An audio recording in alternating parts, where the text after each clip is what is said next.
What happens at laser tag never stays at laser tag. Laser Unfocused Tag Talk. Laser Unfocused Tag Talk. I feel like you could be like in Ghostbusters or something. Oh my God, you have got some stories. Let's talk about laser tag. Who knew you were a laser tag legend? Time to get laser unfocused. Tag Talk with Tivia. Welcome to Laser Unfocused Tag Talk. Hi, I'm Tivia. When the mission is laser tag, Mission Laser is ready, having revitalized 2 former laser tag arenas, and now they've built their third and are joining me to talk about the experience. Mission Laser has revitalized 2 former Laser Quest locations in Richmond, Virginia and Charlotte, North Carolina before they opened up their third location just recently in Norfolk, Virginia. And I am delighted to be joined right now by Mission Laser's owner, Bobby Welch, and Director of Operations, Trip Roberts, to discuss this whole endeavor. And I welcome you both. Thanks for joining me, guys. Hi. Yeah, thanks for having us. Great to be here. So I am intrigued by this whole process because, well, first of all, let me ask. I know that Trip had some laser tag background, but I'm wondering, Bobby, could you just kind of tell me, is this your first venture into the laser tag business? And what made you look into opening one laser tag business, let alone now 3? Yeah, no, that's a great question. So this is my first endeavor in the laser tag or even family entertainment type business. I am an entrepreneur for many years, and I just got it. I kind of got into this was by accident, I guess. But I'm really thrilled that I got into it. So I'll kind of give you a little bit of a backstory on it. I'm a car guy, and we have an automotive shop here in Richmond, and we were looking for a bigger location. And with the COVID pandemic, the Laser Quest facilities closed down. Well, it was a good sized facility in Richmond, and we had our son's birthday parties at Laser Quest and had a blast. Trip was actually here. He made it amazing. We couldn't have asked for a better birthday party with Trip hosting it, and it was very memorable. We had a blast. It was just fantastic. So we came into this vacant location, and when I say we, me, my wife. And we were looking to move an automotive business in here, and most of the build out was still here, though all the technology was gone and whatnot. And I looked at my wife and I said, "Boy, what a business we could turn this back into." And she looked at me and said, "You're crazy." And so here we are today, 3 years later, and we reopened it, we rebranded, gave it just an overhaul. Absolutely. And Trip and I first met, and Trip reminded me that we met at a tournament in Richmond, but maybe you could just give me a little of your laser tag background, Trip. Yeah, so I started at Laser Quest, and well, I guess my laser tag background started in like 1993, I think. In Richmond, there was a company that your listeners are probably familiar with, Ultrazone. They had opened 2 locations. And the one I played at was on my side of the river here in Richmond, Virginia. And my brother, who was much older, we would spend our Friday nights hanging out playing laser tag. It was the coolest thing ever. And we would just play that all the time. And then next thing you know, it shut down. And then the other one opened on the other side of the river, which, long story short, became Laser Quest, which now is Mission Laser. So I played here when I was like 16 years old. And so that was my initial laser tag experience. But my second foray into laser tag, I guess, started in 2013. I was moving to South Florida and needed a job, and saw that Laser Quest was hiring for a manager down there. And like, I liked laser tag. I had background was in bowling. I'd been a manager of a bowling center, and so I guess I got lucky and got the job. And kind of where it started. I worked down there at Laser Quest Sunrise for a year. Moved back to Richmond as the manager, and then was quickly promoted to the general manager of Laser Quest Richmond until the pandemic. And so, I guess I've been doing laser tag for 9 years, 10 years, going into this. And I think what was really cool about what Bobby and Ashley, when they approached me, was like, in this business or in any business, you're constantly getting customers giving you feedback, or constantly giving you customers saying, "Oh, I wish you could do this," or "I wish you had this." And being here for 8 years at Laser Quest, like, I had plenty of people telling me things that they would like to see. And And so when Bobby and Ashley were like, would you be interested in doing this? I'm like, yeah, but this is, I think, what people want done. And we are able to do a lot of those cool things. And so that was kind of a neat add-on to what Bobby's background story was like when we met, we just walked through the arenas like, oh, this, and he just took it to a different level. Yeah, the wheels started turning, the ideas started flowing. And, yeah. So some ideas like, customers wanted, to be able to watch the action, and the arena in Richmond didn't have a good viewable area where we could build in like an observation area. And so we're like, well, let's put cameras in, and we had always talked about it. So, all of our locations now have like a 10-foot big screen TV with cameras. So non-players can be a part of the action too. So there's a lot of cool things that maybe we'll get into a little bit later that we've done that were based on feedback that customers really wanted, in the years previous of the pandemic. Well, that is great. And yes, I want to get into the creativity behind all of these arenas. And so I have played at the Richmond location and the Charlotte location, both before and after you took over. So I've gotten to see firsthand the changes that you've made. Now, when Laser Quest closed their North American facilities, there was a whole lot of speculation about what was going to happen to these iconic arenas. And we know that a number of them have been revitalized, like what you've done. So I'd love to just kind of know the process from the very beginning. So you saw this place, you had played there before, but how did you end up in each of these locations? And what was the process like taking over a space that had been so well known and reopening it now as a whole new business of your own? Yeah, so we ended up in the Richmond location. Again, it was kind of a mistake. We were looking to do an automotive shop here. Once we saw it, I still had to build out, and we just thought was once the pandemic was over, what a great facility. Let's rebrand it. Let's give it a fresh new look, and get going on that. And once we opened it up and the pandemic started loosening up, we realized how much it was needed for people to come out and have a place to play, have a place to go. That was fun. It was family friendly. And, being an entrepreneur, I knew we had something. So we started looking around for some other locations that were former Laser Quest because the build out was there.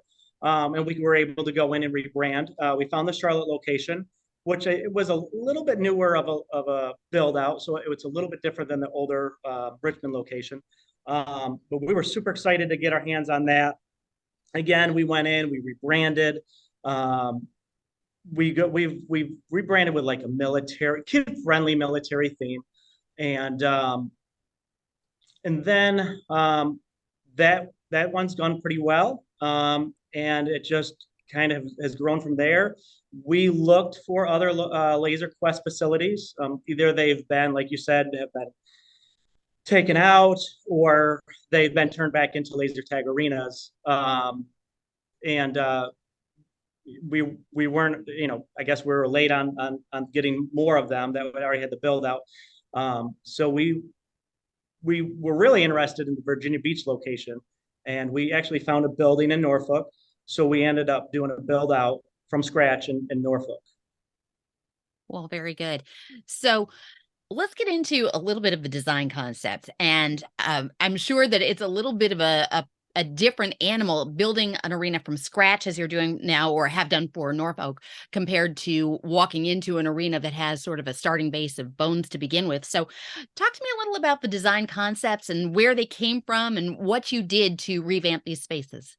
Yeah. So what we did with the two former Laser Quest locations, we opened them up a little bit more. My feeling behind it, not having a laser tag background, was with little kids and whatnot, they were a little bit, I felt they were a little bit cut up or a little mazy. So you couldn't see who was coming around the corner, or if you wanted to see someone around, off in the distance. So we took down a lot of the walls, made them half walls. We took out some of the walls. We put barrels in place. So it was a little bit more of an open concept where they could really kind of, if they didn't want to go all the way around the arena, they could tag from, from a little ways away. So that's where we and then we wanted to keep the similar concept. We love the two-story concept. It really brings in that that wow factor.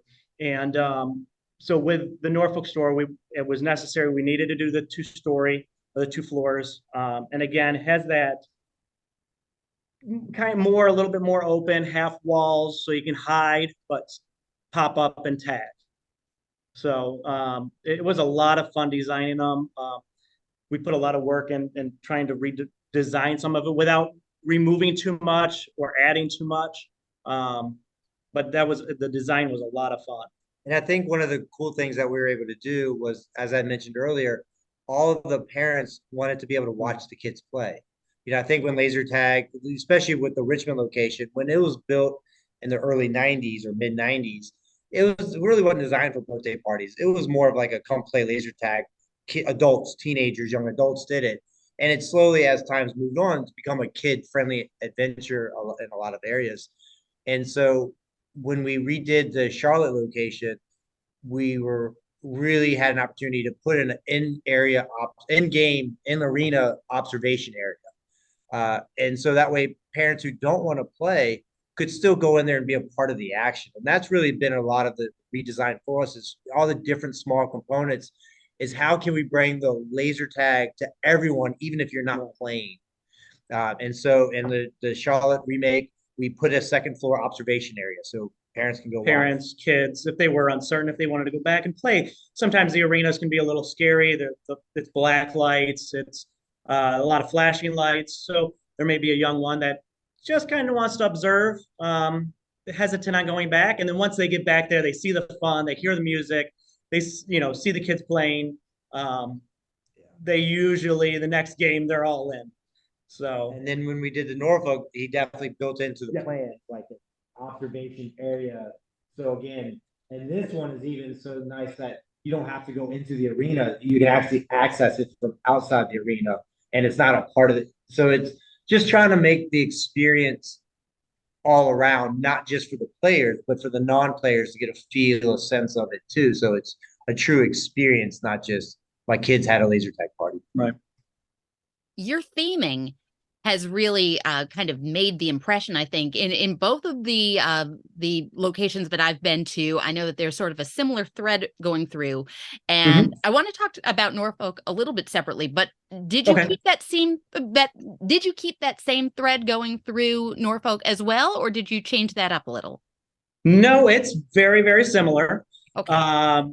So maybe you could describe the theme for somebody who hasn't been. What's that? Could you describe the theme for somebody who hasn't been? At the Norfolk or all the locations? Well, at all the locations, and maybe how they differ from one another. So it's it's themed. It's a futuristic military theme. I have kids. I have 4 kids. My son's the oldest. He's 15. So when we were doing this, one of the big things at that time was Fortnite, and then Halo, and all these futuristic military type, friendly military fun themes, and that's what we wanted to theme it after, is this a fun military theme, and we use the bright colors, the lime greens and the yellows and the caution tapes. Back in the 90s, the aliens theme was pretty cool, but it's definitely it's seen its days. And we just wanted to move on from that and add, something a little bit different. And every time he's redone this, he's found a new toy to add to it. So like when you look at the store, you can see the progression of what we've done. And so going to the Norfolk store, when you go and if you get the chance to play, like the briefing, a part of the briefing is now a hologram. So really trying to tie into the futuristic components of it all. Right, yeah. Technology. I love the technology, everything that goes into this, the future of it. Yeah, like he was saying, there's a hologram that actually tells the players how to play. There's still a marshal involved, and then the theming and our vesting are all the same.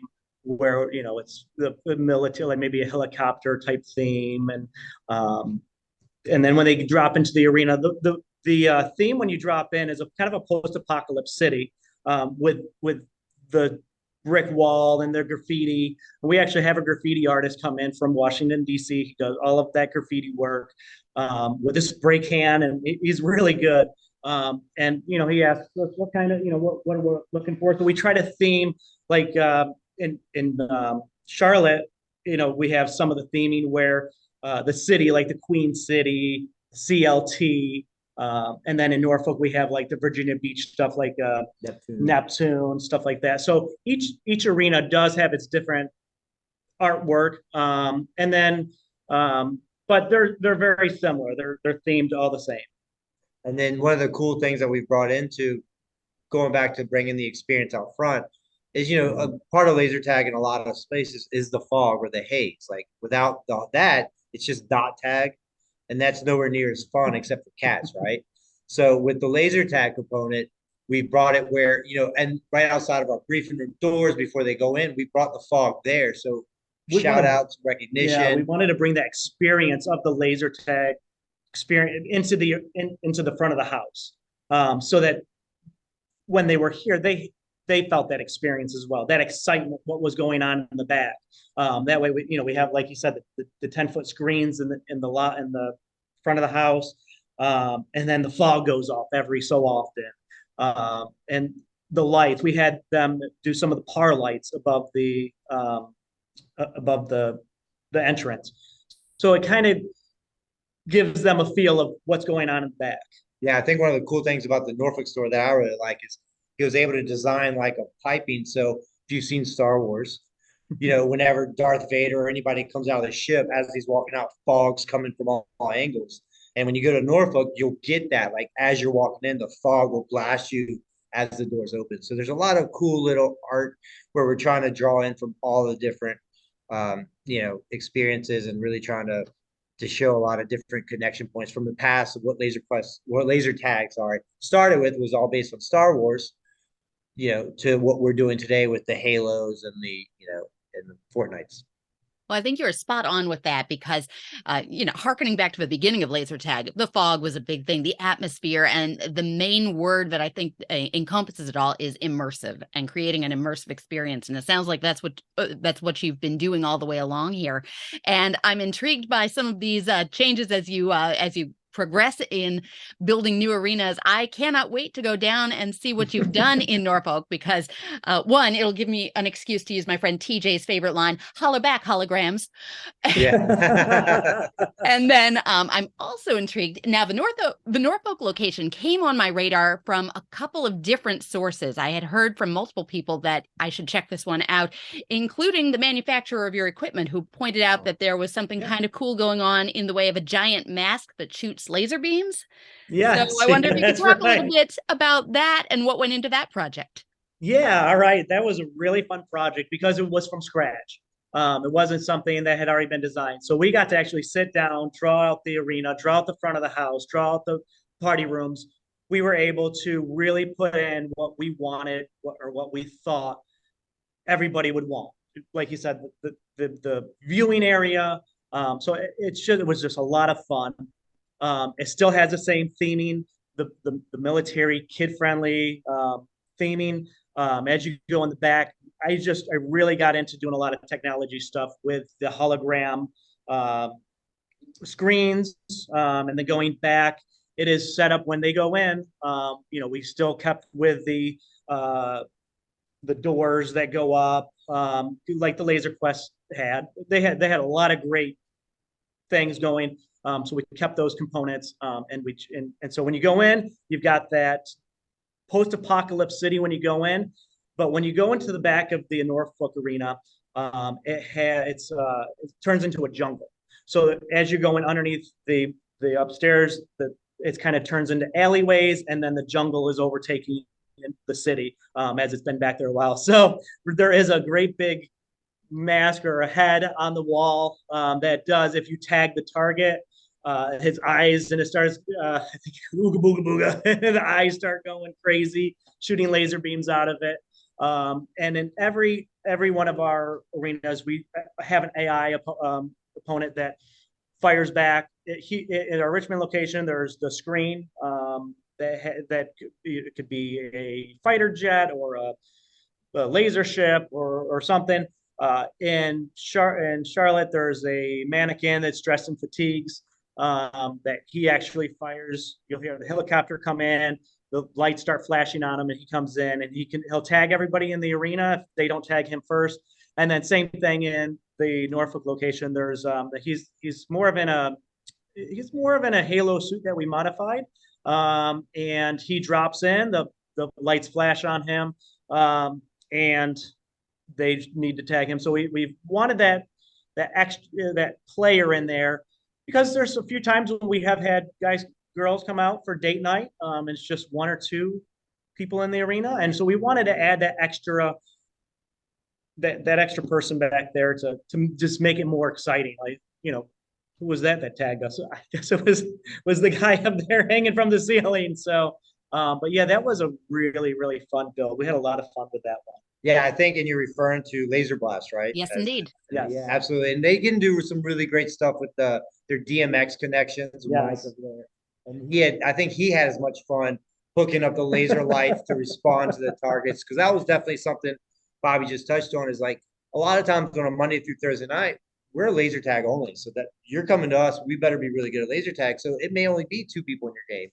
And one thing we've enjoyed about having the Laser Blast system is there's all the different targets, elements, and bases that you can interact with. So it's not just me versus you, pew, pew, pew. It's like me versus the arena and the different ways to score points. So if I'm not comfortable shooting or laser tagging players, I can play it and get points other ways. And so that's been a nice feature too. And it's very interactive. Like, going back to the fog, like, it's set a time the fogs to go off, at different times, or different things are tagged. It interacts with you. So again, it becomes an interactive, immersive experience. I'll say, I don't even know if you know about this yet. In the Norfolk store, Bobby found like a swamp fog. Oh, the laser swamp. So, and I was like, I didn't even understand it.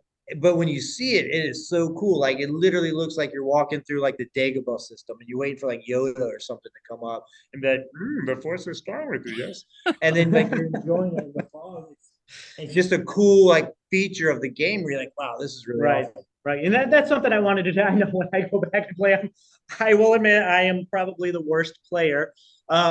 Except I tell my son I just let him win. But anyway, when I go back, one of the things to me that I love when I go back into the arenas is the artwork.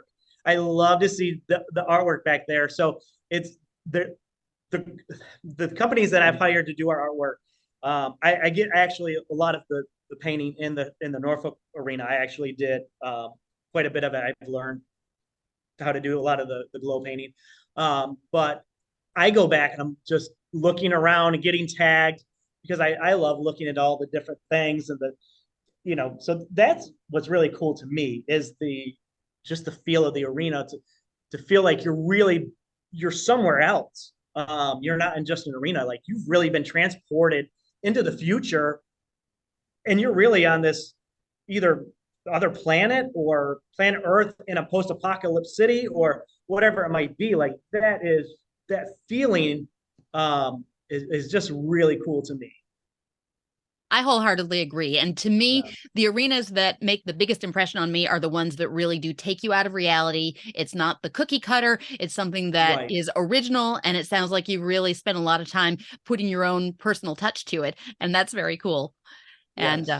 And it's great to hear that Laser Blast has been able to help you along the way. I'd love to know a little about, what went into your decision and what factors played a role in your decision to go with the equipment that you chose.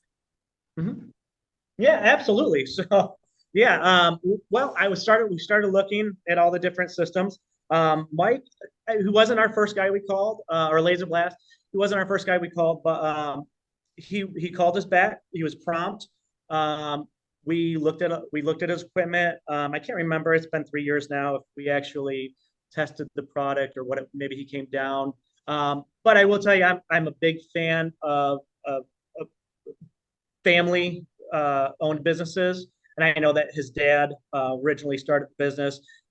It's based here in the States, and I love supporting America. I know not the components aren't American made, but they're built here in America.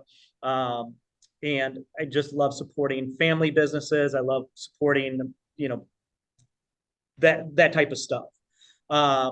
Mike was super helpful, getting me to understand how it all worked. I was hands-on with him through everything. He let me, he wasn't just like, get out of here or let us do our thing. I was back there with them. He made me very comfortable on the purchase when we purchased his equipment. I love the technology that they put into it. There's different game modes. So it allows us, if we let the birthday boy, like when we have a birthday party, if they want to decide to play zombies, they can do that. So it wasn't just one game with his system. I think it's like 33 different games. I'm not sure, but it's a lot. It's a lot of different games. So that was a big component as well, having those options. The briefing videos were big. I love having those briefing videos. That way people can come in, they can see how to play. It just kind of adds that element, that AI element helps explain it. But yeah, his charging systems, they're all wireless, the technology, everything like that. I think it was the right choice for us. In light of how much you're going into the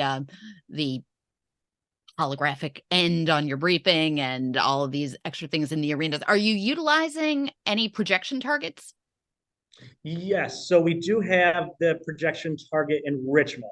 That is the only location that does have that. In Charlotte, there really wasn't, and breaking right. out the arena, there really wasn't a good spot to put a projector, just because of the way the elite arena was laid out, it's a really awesome layout. There just really wasn't any good wall space for a projecting image, and maybe the wall space it was where we put the observation area. Right. And then in Charlotte, we had the mask and the eyeballs, and then in the other side of the arena is the interactive target, the mannequin target. So again, we didn't really use it for that component, just in Richmond. Okay. With all the games being a consideration, how many of them are you implementing, or are you using them in any special ways with your general public games?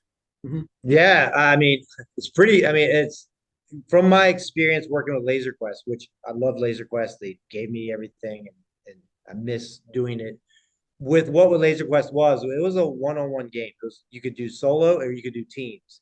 If you wanted to do something creative, like you had to really go out of your way and make a game mode, and it was a little bit more complicated to do it. What I've enjoyed with the new technology and with Laser Blast is like you can, I mean, on a given Saturday, we'll run 8 different game modes seamlessly because with the objective briefings, the way the packs can change roles without having to do anything special really makes it so that you can just keep going. And at the end of the day, if the customer or the player doesn't understand what's going on, it's still just laser tag. You just tag other people with your laser beam to get points. So at the base level, it's still laser tag, like of any base laser tag that's been going on for 30 years. It's just that or I guess 40 years almost at this point. It's On just March that 28th, it'll be 40 years. there you go. Yeah, exactly. Are you going to be on the cover again? No, the poster? Not this year's poster.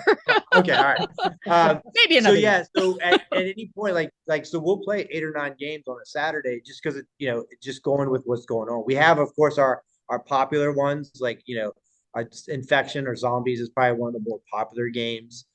Once people understand what's going on, and then just kind of we go with the flow of what the kids want to do or what we think the guests would like. And the other nice feature is team games. Traditionally it was always 1 or 2 teams. And now, I'm sorry, 2 or 3 teams. And now we can do like 5, 6 teams. So you can take a group of 18 people, and instead of being 9 versus 9, it can now be 3 versus 3 versus 3 versus 3, so that the team of 3 still have 15 other players to tag. So it's still, they get the team component, but without losing the ability to tag more players. And so that the game experience is even further expanded, and they still get the team building component. So, really we just kind of go with the flow. And like I said, 8 or 9 games a day, different game modes we'll play. So we try to do as much as we can. December's for us our big overnight. So we have youth groups come out and they'll do lock-ins from 11 p.m. to 6 a.m. And so once we go there, we bring out the full complement. We typically don't do elimination games until they do something like that because no kid really wants to come play laser tag to get eliminated. So that's when we do that, is for the overnight events. But yeah, I mean, it's been really great. And having the objective briefings really help cover the bases, because it's hard for a new staff to learn everything that's being involved and then have to learn all the different game modes too right away. The two things that you're telling me that I really feel like you're spot on with, and it impresses me when I hear a business doing this. One, utilizing all of the game modes that you've got at your disposal, because these companies work so hard to create a whole menu of choices, and so often you find it being whittled down to just the basics. So it's great when you can pull out some of these fancier games and give a more creative experience. But the other thing that I really like about your facilities, and part of it harkens back to what was at Laser Quest, and I'd love to know if it's the same in Norfolk, but the size of the facilities. So many laser tags that have become a smaller piece of a family entertainment center are just a very different experience than when you have a dedicated facility where laser tag is your main attraction. So in your case, laser tag is the attraction and what you're going there for. So to have a huge arena like you have, I know Laser Quest arenas were some of the largest that you would find. And did you build Norfolk to kind of be in line with that size structure? Yes, we did. Yeah, the Norfolk store is it's 10,000 square feet. The arena size is it's about a 50-50 split. And I think with that being our only thing that we do, we really need to focus on that arena, make sure that it is the best that it can be. Like you mentioned, a lot of these family entertainment, they have laser tag, but it's secondary. It's a secondary thought. It's fun. They go in, they play. They have some walls up or different hiding components and whatnot. But it's a secondary. It feels secondary. Where this is what we do. This is what we're good at, and we wanted to. The size of the facility. We wouldn't want to go any smaller than this because that is our main focus. Yeah, and the two levels, we touched on earlier. It's got to be. It's got to be two levels. You can go. Absolutely. You can go to any. It's not the same without upper ground, lower ground, high ground, whatever the advantage. I think it definitely you want it to be legit because we've got to be really good at what we do. So you can't call yourself a bowling alley and have 4 lanes. So you can't call yourself a laser tag place with a 2,000 square foot arena. Well, really, you can. I mean, you can. Yeah. It's not a very good one. Right. Well, I think the size of the arena certainly, does enhance the experience. And so I'm glad to see that you're implementing, all these modes into utilizing that space.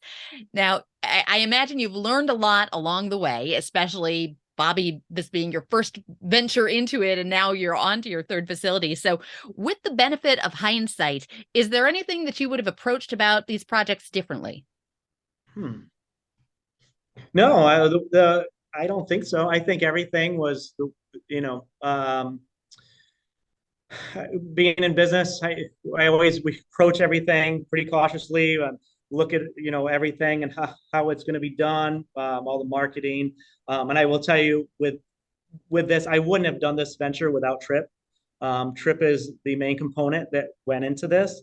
I mentioned earlier that we had our son's birthday here, and he is Mr. Laser Tag to me.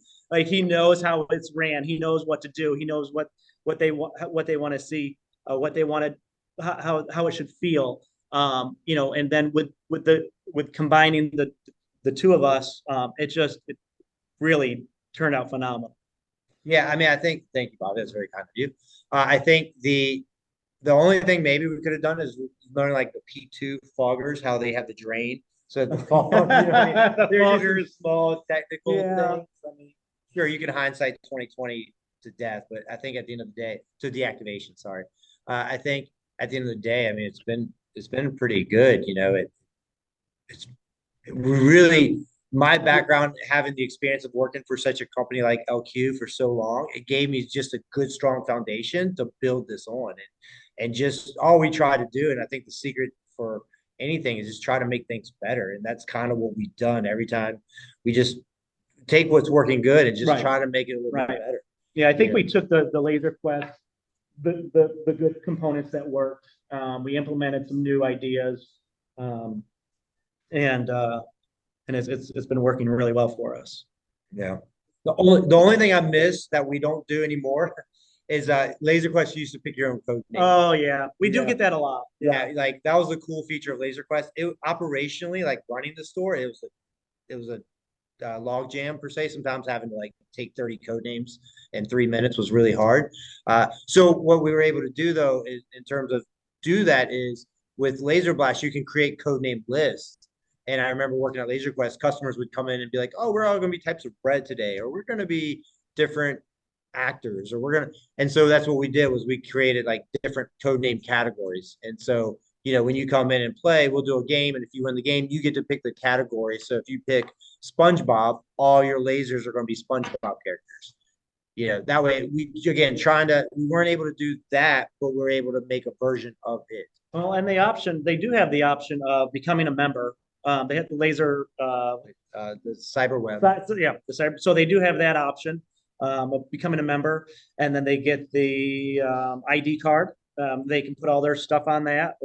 And that way, when they do go into the arena, they scan that card on their vest, and it loads in their specific code name, their stats, their points, and the weapons that they've earned, everything like that. That's a cool feature. That is a really cool feature. Yeah. So that's still there. It's just Laser Quest. That was a lot of fun when you come in. I think when we came, we saw the movie Transformers or something like that before we came, and so I think my code name was Bumblebee or something. So it was that was a lot of fun that I do miss. But Well, code names are definitely fun, so it encourages membership, right? Yeah, that's right. Now, Trip, you had mentioned in the beginning that you took some feedback from the customer base. So I wonder, what kinds of things did you do that were kind of at the request of your audience?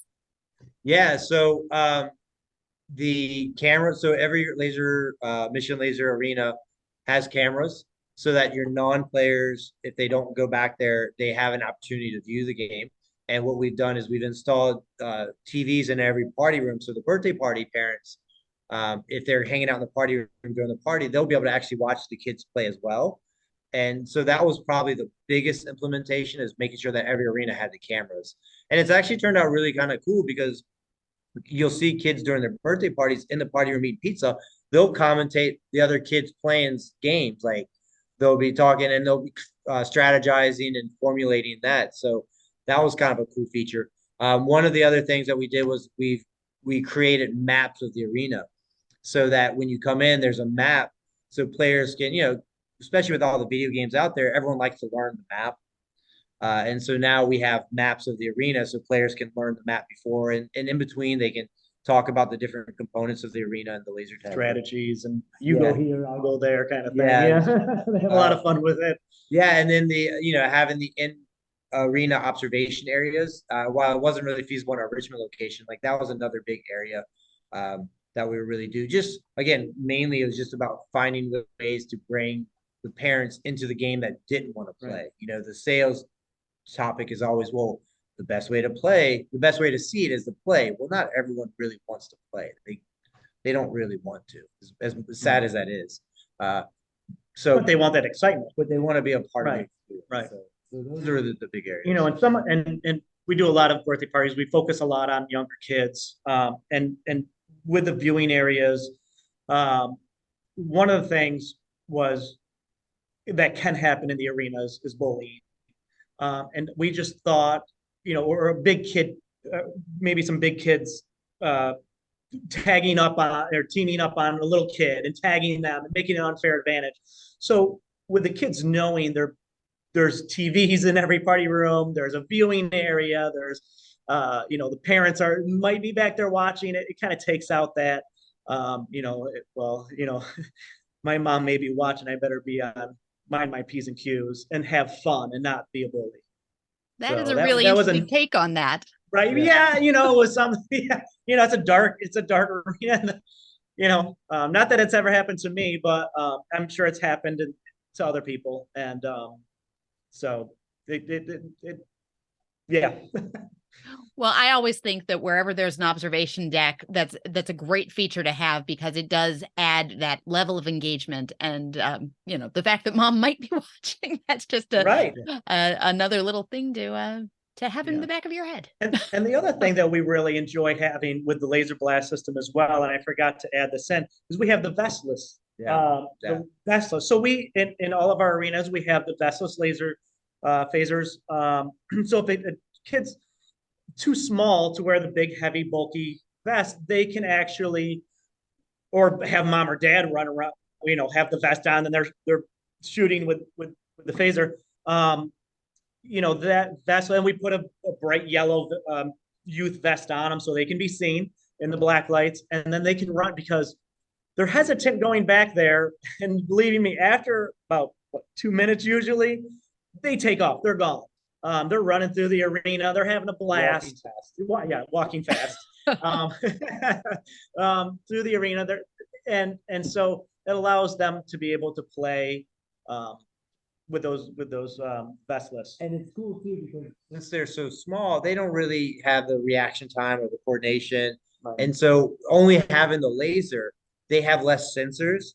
So they don't spend as much of their game being deactivated, and it's harder to tag them. So, it kind of gives them a equalizing advantage so that they can have as much fun. And sometimes, especially in certain game modes, when 9 times out of 10, if we do zombies and there's a kid on vestless, that player typically wins the game. And there is no better reaction to the crowd when they come out and see like a 6-year-old won the game. Like the parents are happy, the kids like jumping up, like it really seals the deal and like a cool laser tag experience when that happens. So having those vests just really allow more people to get their first start or their first experience with laser tag, being a positive one. Where I've heard a lot of horror stories where people's first laser tag experience wasn't so great, where they are overwhelmed. And this is a way to nicely introduce them to a fun game. That's great. What has been the most rewarding part of this whole experience for you? Well, for me, the most rewarding is being able to make a fun, safe place for these kids to come out and have fun, for the families to come out and have fun, and then seeing the smiles on their face. I always go back to this. It's funny you ask. I always go back to this, and I get asked that a lot. My son is 15, and he works here at this facility, and I think it was either his first or second day when I picked him up, and he said, "Dad, having a business, I'm sure we make money doing this." He said, "But seeing those smiles on those kids' face for their birthday was priceless." He's like, "No matter how much money you made, those smiles are just priceless." And he was probably 14 years old, at that time. And for my kid to know that, it means a lot. It really does. Absolutely. Yeah, I think it's got to be almost the same for me. It's always been like just to see like the joy it brings to some kid. Like we did a birthday shout out for a child this past Saturday. And like, when we do it, we have fog in the ceiling and the fog blast down on them. And when we did, the kids like, yeah, like it was just like where like they felt amazing. And it was like, that's it, that why we do right it. there is the whole point of it. And then especially in this store, in the Richmond store, this building has been a laser tag facility for 30 years. So we're almost on the third generation of people celebrate with us. And you hear them all the time. I remember coming here when I was ultrazone. I remember bringing my kids here and they had their birthday party. Now, like parents are having, the grandparents are coming to their grandkids' birthday party when they celebrated their kids' birthday party here, X amount of years ago. So like really kind of being a part of the community, like continuing to celebrate. That's a cool feature too for this store specifically, how long it's been here. Yeah, I'd say that's the most rewarding. That's cool. Absolutely. Yeah, but just another cool thing is when you think laser tag now, a lot of people think it's a kid's game. And so like the parents will go in to watch the kids.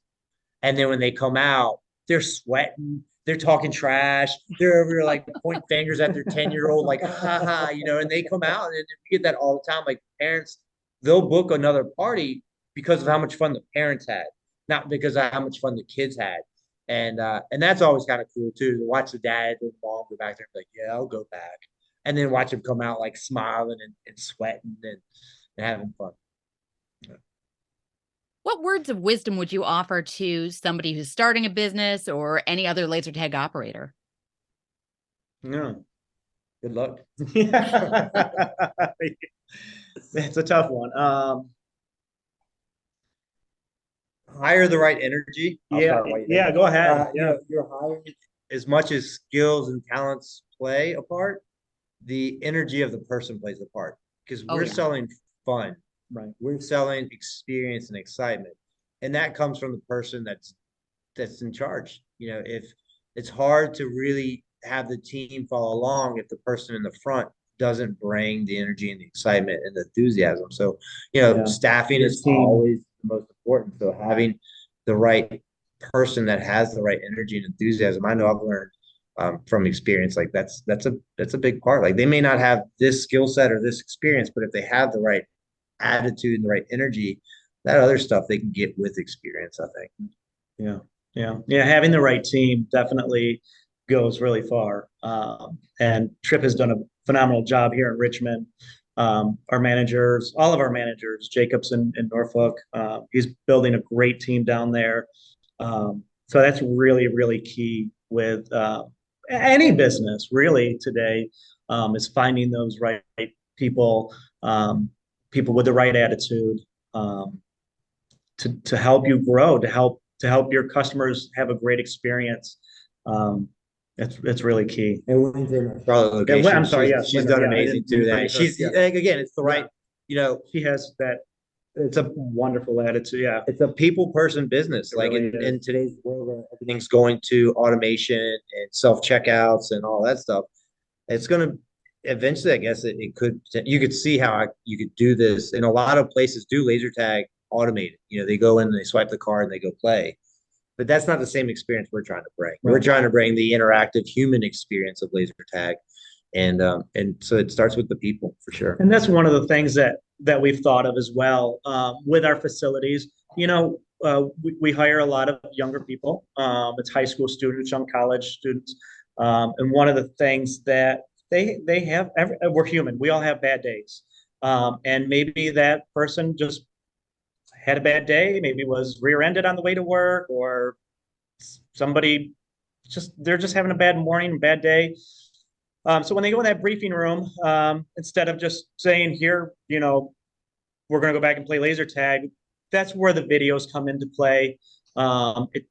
If they can interact with that video, which was what we inspire them to do, to have fun with it, be excitement, show your energy. But like I said, we're all human, and sometimes we have those bad days. So the videos, the hologram videos, they do bring the excitement just for that, just in case kind of thing. The sounds when you go into our vesting room, it really is. There's speakers in there. It sounds like you're boarding on a helicopter. And in case that marshal that helps vest is having a bad day, okay, just come up with your vest. There's still elements in there that still bring the excitement. Those elements just help. Even if you have the best team in the world, we're all human. We have bad days. So we try to help with those bad days by having those components helping along. Laser tag really does take you out of whatever is in the real world and puts you somewhere else for 10 minutes. It does. Sometimes that's all you need. It's just a few minutes away from real life. Yeah. I think that's funny too. You say that because like people look at it like 10 minutes. It's all you're playing or however long the game mode is. You do anything for 10 minutes. It's an effort. Like you get tired, like, run for 10 minutes. How do you feel? So, and it does make a difference. It does help you relieve, you get your breathing, your heart rate up. It is good exercise too. And that's a good point. And that's something I know that the game modes that we offer are 10 minutes. But that's something that especially with Norfolk, you'll see that with the hologram video, there's other holograms in there rotating, like futuristic cities and going into the helicopter to get vested up, to get deployed, to get dropped into this. So we like to think of the whole thing as an experience, from briefing all the way to the end of the game. Even coming into our facilities, we want them to feel like it's part of the experience. But we feel like once you start that game, once you enter into that briefing room, that I feel like that's where we want you to start to feel this is part of an experience. This is exciting. I'm getting pumped. I can't wait to get back there because there's energy coming from everywhere. You're just looking around at all the different art or components, the black lights. You're looking at your shoes and your friend's teeth and everything like that. So it just gets exciting. So that's where I like to say that's when our experience starts. It's not just the laser tag game itself. Very well put. And I thank you guys for taking some time to kind of walk us through the experience. Again, I've had my own experience going to Mission Laser in Richmond and Charlotte. I look forward to Norfolk, and I thank you guys for what you put into it. And I like to end our podcast with a little bit of rapid fire tag talk, some quick questions to you and some quick answers back. Are you guys game? I'm game. Let's see how we do. All right. And you can both give me your answers. Maybe they'll be different. So first one is, what was your most unusual event or party that you've hosted for laser tag? We did a party for a guest. She did a Willy Wonka theme, and it was extra. It was cool, but man, it took her like 2 hours to set it up, and it took us an hour to rip all the paint off the walls and take everything down. Oh my goodness. Pass. Okay. Coolest place that you've ever played laser tag other than your own arenas? Oh. Boy, that's tough. I have to say this place when I was 16. Like when I was It's the same arena, but when I was 16, it was so much bigger. Like the tower, like in this arena, the middle ramp, I remember thinking that thing was like 40 feet high. Right. We've been to so many here recently because that's what we do when we go on vacation now is check out other laser. We just went to Outer Banks and there was one in Outer Banks. I think it was called Outer Banks Laser Tag. They had a really nice facility. They used the laser blast system. I think that was probably the nicest one we've been in that I can remember. Okay. Coolest person that you've ever met through laser tag? You. Miss America. I met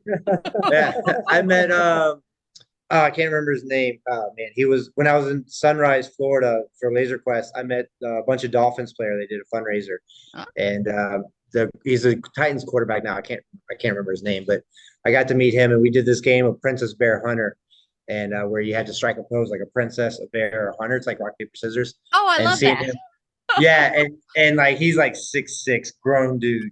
Watching him do a princess pose, that was kind of. But yeah, getting to meet those guys, I guess, was pretty cool. Can't say I have many celebrities, so I'd have to say Trip. Yeah. Good answer. What is your favorite game format? Wow, it's rapid fire, huh? There's so many. Free for all, I guess, would be my favorite. Yeah. I guess I'd have to go with I like zombies. I like zombies. Okay. Favorite energy drink to keep you on the move? 5 Hour Energy. Monster. Favorite brand of "We Never Run in the Arena" shoes? Crocs. No.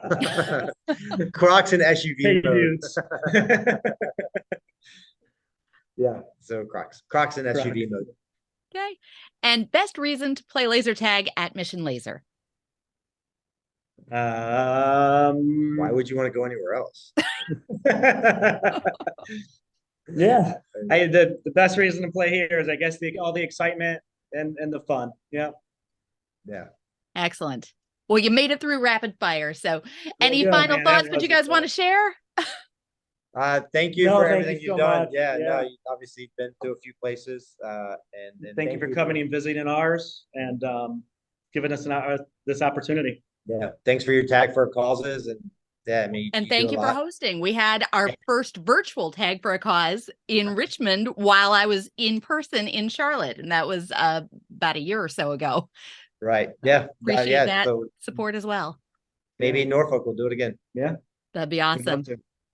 Well, I thank you guys so much for your time. That's Bobby Welch, owner of the 3 Mission Laser locations, and Trip Roberts, the director of operations. Thank you guys so much for taking your time. And I hope that people come and see Mission Laser at work in Richmond, Virginia, Norfolk, Virginia, and Charlotte, North Carolina.